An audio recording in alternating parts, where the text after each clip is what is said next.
तर आम्ही गेलो होतो सटवाईला पूजा करण्यासाठी. तर आखाड महिन्यामध्ये जातात हिरवळ वगैरे पूजण्यासाठी, म्हणजे आम्ही म्हणतो झाड पूजण्यासाठी.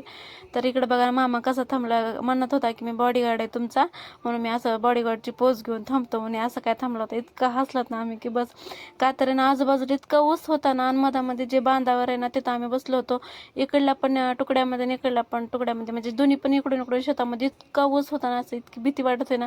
तिथं आम्ही तिघं चौघच होतो, म्हणून म्हटलं चला मी बॉडीगार्डची पोज घेऊन थांबतो. मग त्यानंतर ना इकडं आम्हाला हे छोटंसं जे हिरवळ असते ना ते झाड पालवी ते सापडली होती, मग त्याची पूजा वगैरे करून घेतली. आणि इकडे लगेच मामा जेवायला बसलेलं होतं. जेवणामध्ये ना घुगऱ्या वगैरे असतात, फळं वगैरे करून, कारण तिथं पूजा वगैरे केल्यानंतर ना तोंड उष्टवायचं असतं, म्हणजे तिथं पूजा वगैरे झाल्यानंतर थोडं आपण काहीतरी खायचं असतं.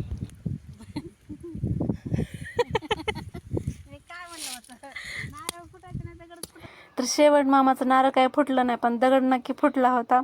तर तसंच काय झालं होतं. मम्मी म्हटलीच होती की नारळ तुझं फुटाच ना, दगड फुटेल. मग शेवटी मम्मीनं कुठून तरी दगड आणला, नारळ वगैरे फोडलं. मग मस्त आमचं देवदर्शन वगैरे झालं. त्यानंतर आम्ही घरी आलो.